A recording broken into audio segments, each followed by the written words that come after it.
Bonjour, bon après-midi, bonsoir de partout où vous me suivez. Je suis le Master Teacher Serein. Bienvenue sur ma chaîne Master Teacher Serein. Le bon Dieu, miséricordieux, a été très généreux de me donner encore un autre jour, un souffle de vie gratuit. Alors je serai généreux aussi pour partager avec vous un peu de spiritualité. Vous savez, la majorité d'entre nous, nous sommes nés dans des religions qui nous ont été imposées sans explication. C'est-à-dire qu'un enfant vient de naître, la même façon qu'on te donne un nom, c'est la même façon qu'on t'impose une religion et on te demande de ne pas poser de questions, on te demande de juste y croire parce que c'est comme ça que ça a été depuis avant. Et donc, il n'y a pas élévation de l'esprit, tout comme une petite compréhension, même de façon tangible, de certaines choses qu'on devrait comprendre littérairement, que ce soit dans le sens figuré ou dans le sens propre du terme. Aujourd'hui, je vais me mettre à l'exercice de vous expliquer un verset biblique qui dit ceci. Je crois que c'est Matthieu 14, de 22 à 33. Je ne vais pas lire tout le verset. Je vais juste expliquer le mot-clé là-bas, ou bien la phrase essentielle. C'est que Jésus marcha sur les eaux de la mer. Jésus marcha sur les eaux de la mer. Qu'est-ce que ça veut dire? Est-ce que Jésus allait à la plage, il s'est mis à se balader sur l'eau et à faire plaisir aux gens qui le regardaient?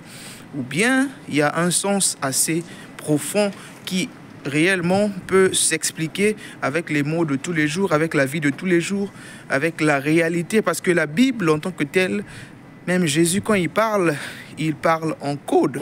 La Bible, c'est les secrets qui en réalité qui sont révélés qu'à ceux qui sont des initiés. Mais de nos jours, on n'a plus besoin d'être initié ou d'aller dans des sciences occultes, dans des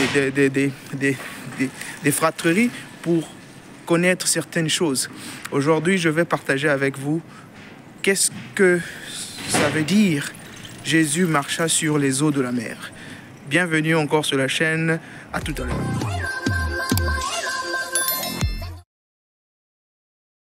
Jésus marcha sur les eaux de la mer.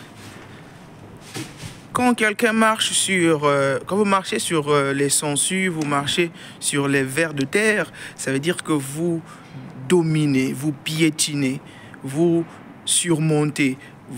C'est dans le sens propre du terme, c'est surmonter, c'est vaincre. Le mot même que je cherchais, vaincre, d'accord? Alors, la mer veut dire quoi en spiritualité? La mer symbolise les émotions. C'est-à-dire que Jésus a vaincu ses émotions. Jésus a dominé, sinon a contrôlé, a maîtrisé, le mot qu'il faut même, parce que Jésus, dans la Bible, dans toutes les religions, tout ce qui est spirituel, là, Jésus est considéré comme un maître. Parce qu'il a maîtrisé ses émotions. La mer en spiritualité veut dire les émotions. Alors, pourquoi il a maîtrisé ses émotions? Déjà, c'est même quoi maîtriser ses émotions? Il y a plusieurs types d'émotions. S'il faut commencer par ce que tout le monde connaît, la colère, la joie, ceci, ça c'est des émotions basiques. Il y a aussi des émotions qui sont un peu plus complexes, comme les envies, les désirs. Par exemple, votre libido aussi. Vous allez voir que tous qui sont dans la spiritualité, tous qui sont grands dans ce monde, sont arrivés à un certain niveau où ils doivent être à mesure de dominer, de contrôler, de maîtriser leurs émotions, leurs érections. Vous allez voir, la plupart des grands hommes qui ont chuté, c'est parce qu'ils ont laissé leurs érections leur donner la direction de leur vie.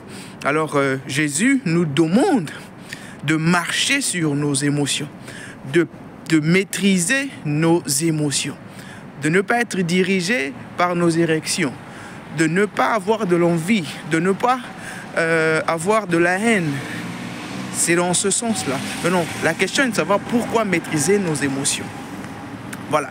Il y a une chose que Jésus veut nous enseigner ici, c'est qu'il y a la loi de l'attraction. J'aime, avant qu'on arrive à la loi de l'attraction, il y a la loi de la cause à effet. C'est-à-dire que pour attirer ce que vous avez dans votre vie, pour devenir maître, pour faire tout ce que vous voulez faire, il faudrait apprendre comment est-ce que on peut attirer quelque chose dans sa vie. Parce que la vie en tant que telle, il n'y a pas de hasard. L'échec, la réussite, tout ce qu'il y a ici, il y a un peu de bruit là, il n'y a pas de hasard. Alors, Jésus nous apprend que la loi de la cause à effet.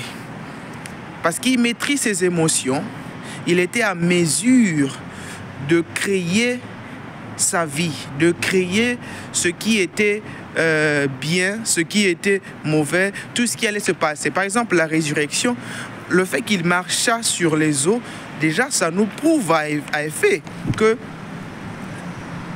pouvait maîtriser le danger, l'incontrôlable. Marcher sur ses émotions, c'est dans ce sens-là de la loi de la cause à effet. C'est-à-dire que tout ce que tu ressens aujourd'hui, quelqu'un qui est à mesure de marcher sur les eaux, bien sûr, il est capable de vaincre la mort. Il est capable de vaincre tout ce qui est émotion, tout ce qui peut le mettre mal à l'aise, tout ce qui est incontrôlable, tout ce qui est imaginable. C'est un symbole. Vous savez, la Bible parle en symbole, en symbolisme. Donc, marcher sur les eaux, c'est maîtriser ses émotions. Maîtriser ses émotions, pourquoi? Mais c'est pour attirer ce que l'on veut dans sa vie. C'est la loi de la cause à effet. Parce qu'aujourd'hui, si vous avez la haine, vous allez attirer la haine. Si vous avez, je ne sais pas quelle émotion vous avez, vous allez attirer ce que vous avez là. Quand Jésus même dit que c'est ta foi qui t'a sauvé, mais la foi c'est quoi? La foi, ce sont tes émotions, c'est ton désir profond. C'est ta croyance, ce sont les émotions. Comprenez? Et donc, désolé du bruit. Jésus marcha sur les eaux de la mer, ça veut dire tout simplement que Jésus a maîtrisé ses émotions. Il a maîtrisé ses émotions pour contrôler, en réalité, pour maîtriser la loi de la cause à effet. La loi de la cause à effet veut juste dire la possibilité d'attirer ce dont on a besoin dans sa vie sans pour autant, le pouvoir de la création. Le pouvoir de la création. C'est à ce niveau-là que Jésus est arrivé à faire tous ces miracles qu'il a. Pour finir, il faut comprendre que Jésus marcha sur les eaux de la mer. Ça ne veut pas dire qu'il s'est rendu à la plage et puis il a commencé à marcher et tout. Ça, c'est des miracles, pour ceux qui cherchent des miracles. Jésus en tant que tel, comme disait la Bible ne prêche pas les miracles. La Bible prêche en réalité les secrets, les principes de la création, les principes du royaume de Dieu, les principes du succès et tout ça. Et donc rien de ce que les pasteurs vous prêchent à l'église là. Et donc comprenez avec moi ici que Jésus marcha sur les eaux de la mer, c'est un mindset. C'est le fait que Jésus n'avait plus peur de se noyer. Il a maîtrisé ses émotions. Il n'avait plus peur que la mer se déchaîne, que la mer devienne les tsunamis et autres là, parce qu'il a vaincu ses émotions. Et pourquoi vaincre ses émotions? C'est pour avoir le pouvoir de la création. C'est la loi de la cause à effet qui conduit à la loi de l'attraction.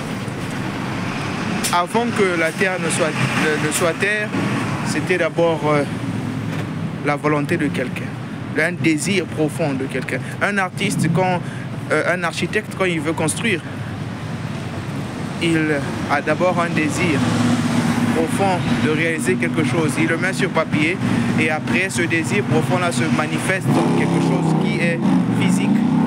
Dans ce même sens-là que la création fonctionne. Quand vous maîtrisez vos émotions, vous êtes devant une situation catastrophique, mais vous imposez la joie. Vous êtes devant une tristesse, vous imposez la joie. Vous aurez la joie. Ça finira par arriver là où vous voulez arriver, là où vos émotions sont. Si vous êtes dans, disons, vous voulez obtenir un travail, vous voulez obtenir tout ce que vous voulez. La foi, c'est tout ça. Quand la Bible parle de Jésus marcha sur les eaux de la mer, comprenez avec moi ici qu'il s'agit de vaincre vos émotions. Ne laissez pas vos érections donner la direction à votre vie, surtout pour les hommes. À un âge donné, peut-être de 12 ans à 30 ans, on a beaucoup de libido, on a beaucoup de ceci, mais Jésus nous demande de contrôler nos émotions afin que nous puissions avoir le pouvoir de la création. Parce que tout ce qu'on va ressentir, c'est ce que nous allons obtenir. En réalité, Dieu nous montre qu'il est en nous parce qu'il nous a donné le pouvoir de la création qui, en réalité, se manifeste par nos désirs. Et donc, quand vous arrivez à maîtriser, faire le vide dans votre tête, n'avoir que les émotions que vous voulez, la concentration, c'est à ce niveau-là qu'on manifeste ce dont on a besoin dans la vie. Bien de choses à vous, c'était le Master Teacher Serein. N'hésitez pas à vous abonner sur la chaîne et de partager les vidéos. À la prochaine.